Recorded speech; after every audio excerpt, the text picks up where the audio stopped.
a última inteligência humana. Depois de tanta inteligência humana, me dá tanta ideia para falar aqui, gente. Eu queria... 10 minutos vai ser pouco, mas vamos tentar organizar as ideias. Primeiro, ficção científica. Ficção científica é ótimo para atiçar a nossa criatividade, mas, como dizia minha avó, Deus está em tudo e o diabo está nos detalhes, né?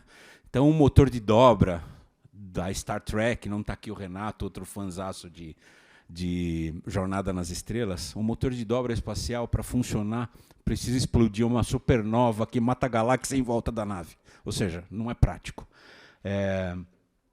O robozinho, o R2-D2, que hackeou a Estrela da Morte numa chave USB, entrou no banco de dados da Estrela da Morte sem um duplo fator de autenticação. Tá certo isso? Não faz o menor sentido, né? Matrix. E usar ser humano para gerar energia como uma massa biológica para gerar energia elétrica é a forma mais ineficaz de gerar energia elétrica do planeta Terra ou de qualquer outro planeta. Tem formas de geração de energia elétrica muito mais fundamentais. Então, como eu disse, a ficção científica nos traz visões de futuro que não obrigatoriamente se realizam no conceito prático. Vamos olhar os Jetsons. Tem esteira rolante, tem forno de micro-ondas, tem celular com câmera, com videoconferência, etc. A Rose também dá para existir, mas não tem casa no espaço ainda, né? Então, são visões parciais, e é assim a nossa vida de concepção de futuro. A gente tem visões parciais de um futuro possível, provável. E agora, voltando para o meu dever de ofício, quando eu escuto vocês todos levantarem as mãos e falar, eu uso inteligência artificial, eu falo, meu Deus do céu, está todo mundo ferrado. Porque eu imagino os seus funcionários, os seus colaboradores, a gente estava falando de trabalho remoto, aqui no café, todo mundo em casa, e o preguiçoso do cara que está no trabalho remoto, com café, o cachorrinho dele e o gato atrás, liga o ChatGPT, põe no ChatGPT a planilha de custos da empresa, os dados de venda dos últimos 3 anos, a projeção de vendas para os próximos 2, e fala para o ChatGPT, gera um PPT para mim, porque eu preciso apresentar amanhã na reunião com a diretoria, e o ChatGPT vai gerar. Bacana, produtivo, talvez com alguns erros. Só que ele usou o ChatGPT free.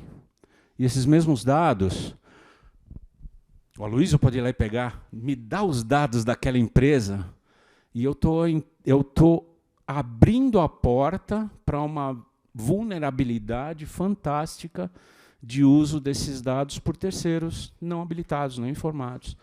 A gente estava falando de outro tema também, que é a falta de mão de obra qualificada, falta de talentos. Você precisa de uma inteligência humana para usar uma inteligência artificial. Não tem como. Usar uma inteligência artificial pela idiotice humana é segredo do fracasso. O mundo não vai ser nem Exterminador do Futuro, nem Jetsons, é algo no meio. Mas precisa da inteligência humana para que você esteja preparado para aplicar. E outra questão que eu queria falar é que a inteligência artificial é uma entidade quase o lado negro da força, né? Voltando a Star Wars, é a força ou é o lado negro da força? É quase esotérico a inteligência artificial, né? Como era quando você começou na AWS, Cloud era uma entidade divina que ficava em algum lugar do planeta Terra. São data centers, né? Cloud é um data center em algum lugar que faz o trabalho que eu não faço dentro de casa. Muito bem. Hoje a inteligência artificial é esta entidade esotérica que todo mundo... Oh, o que é isso? Vamos lá. Inteligência artificial é a combinação de muitos dados com muita capacidade de processamento e matemático criando algoritmos capazes de decifrar estas coisas de maneira produtiva, de maneira eficaz para contribuir para o negócio. Sem matemática, sem dados e sem capacidade de processamento, não existe inteligência artificial. Agora, a inteligência artificial não nasceu em 2023. A inteligência artificial vem sendo construída ao longo de pelo menos 25 anos. Nós usamos inteligência artificial e nem chamávamos dessa forma desde 2009, quando criamos algoritmos capazes de reconhecer vírus e ameaças digitais sem a participação de seres humanos. Hoje, só para que vocês tenham uma ideia, 467 mil novas ameaças são descobertas pelos nossos robôs por dia. Tem ser humano para fazer isso? Não tem. 467 mil novas ameaças, inclusive criadas por inteligência artificial na mão de criminosos digitais, que são descobertas pelas nossas inteligências. Eu digo que a inteligência artificial saiu da cozinha e veio para a sala de estar. Ela deixou de ser uma ferramenta de uso de engenharia, né? Algoritmos, sistemas especializados, machine learning, tudo isso é inteligência artificial, para se transformar no que todo mundo conhece como inteligência artificial generativa. Gerar foto, vídeo, texto, imagens, essas coisas que a gente consome no dia a dia, por pessoas normais, vamos dizer assim. Mas isso é muito pouco, isso é a ponta do iceberg da inteligência artificial. Isso é a aplicação de, vamos usar essa palavra, de entretenimento da inteligência artificial. Tem muito mais por vir. Eu concordo muito com você, coincido muito com você, que a grande contribuição da inteligência artificial vai ser na revolução de qualidade de vida, de longevidade, de produtividade, de balanço entre a vida pessoal e a vida profissional que ela pode trazer para a gente ao longo dos dias. Mas, por dever de ofício, eu tenho que lembrar que todas as inovações vêm com riscos e com regulações necessárias. Nenhum carro foi criado com cinto de segurança. Concordam? Mas, em algum momento, a velocidade se tornou tão importante que o cinto passou a ser fundamental. Nenhum carro foi criado com airbag. Mas hoje o carro sai de fábrica com airbag. E assim é para qualquer evolução humana. O Airbnb, quando foi criado, não era regulado. Hoje tem que ser regulado. O Uber tem que ser regulado. Qualquer coisa... Eu lembro quando o fax chegou no Brasil. Lembram como a Telesp cobrava o fax? Quem lembra? Por página. Punha uma página, um dinheiro. Punha uma página, outro dinheiro. O que a gente fazia na faculdade? Juntava as páginas com durex para sair uma página de 3 metros de comprimento, era uma página só. A regulação permitia o tamanho da página, não a quantidade de página. Até que a Telesp falou, não, acho que a gente tem que cobrar por tempo, ou pela quantidade de informações transmitidas, né? Então, essa questão de regulação é fundamental para a inteligência artificial e não é um impedimento do avanço. É uma aplicação ética do avanço. O avanço é inexorável. Você pode falar, não vai ter inteligência artificial? Vai ter. Como tem Uber, mesmo a cidade de São Paulo falando no começo, não tem Uber táxi. Vai ter, porque é natural que tenha. Qualquer inovação, câmera digital matou a câmera analógica. A Kodak investindo ou não, a Kodak morreu, certo? Ou quase. Né? Então, as inovações são inexoráveis. Lidar com as inovações e como você atua de forma ética, criando...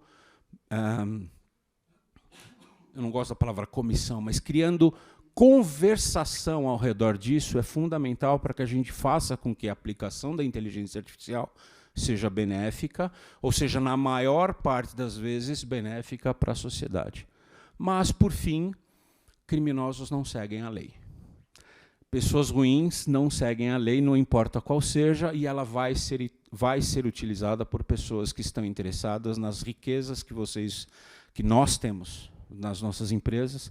As riquezas, a riqueza do século XXI se chama dado.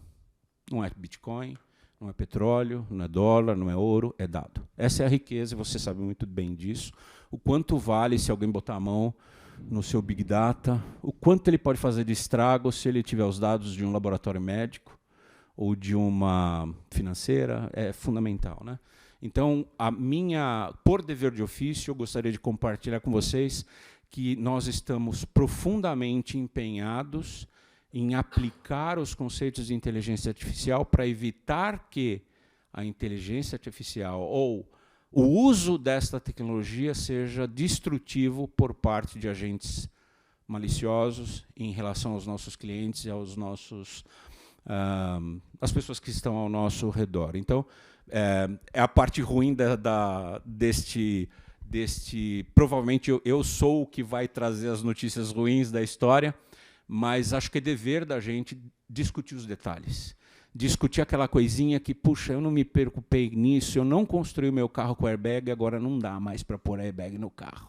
Vai ficar uma adaptação mal feita, um bacalhau mal feito, como se dizia antigamente, se eu puser depois de construído. Então, pensem em segurança da inteligência artificial antes da iniciação de um projeto. Porque, volto a dizer, nada adianta tudo isso e o João da Silva, que trabalha com vocês, ainda usa a senha 1, 2, 3, 4, 5, 6. E às vezes com um ponto de exclamação, porque ele exige caractere especial. Então, a inteligência artificial depende da inteligência humana e é preciso formar talentos para que isso aconteça. E o brasileiro é muito bom de iniciativa, talvez não muito bom de acabativa. Então a gente mata alguns projetos na origem ou às vezes não se beneficia dessas inovações e criatividade. Quem inventou o câmbio Hidramatic?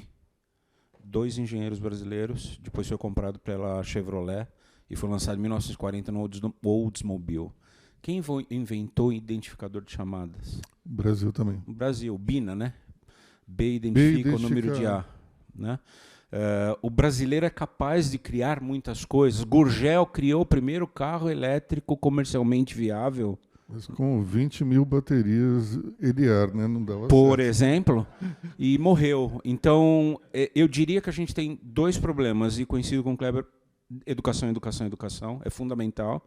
O segundo problema é a nossa capacidade de exterminar a inovação na sua origem, tentando obter vantagem dessa inovação na forma de tributos, ou de regulações, ou de complicações no meio do caminho. Quantas vezes vocês não se viram na situação de tentar lançar um serviço, um produto novo, e você vê que aquele serviço e produto novo não entra em nenhuma NCM, nenhuma normativa de impostos que tem aí, né? Então, acho que essas 2 coisas a gente tem que se preocupar como empresários, como executivos. Nós temos 2 preocupações, e não adianta esperar governo, tá? Como a gente falou de regulação é sempre tardia. Se você esperar o governo te proteger, um abraço, reza para o Papa, porque não tem jeito, né? E educação é outra iniciativa que eu não diria convido, eu convoco para que a gente compartilhe essa vocação de educar mais e capacitar mais, porque não dá para esperar isso do poder público para que a gente tenha uma democratização do uso dessas tecnologias. E está mais barato, conhecido, está mais barato, dá para fazer. Você sabe que o problema da média, e eu concordo, média é uma merda. Você bota a cabeça na geladeira, o pé no forno, você está a 30 graus e morto. Certo? Então, não dá para regular pela média. Você tem que tratar os indivíduos, mesmo na comoditização da inteligência artificial, indivíduos são indivíduos. Senão você corre o risco de ter a média da geladeira com fogão.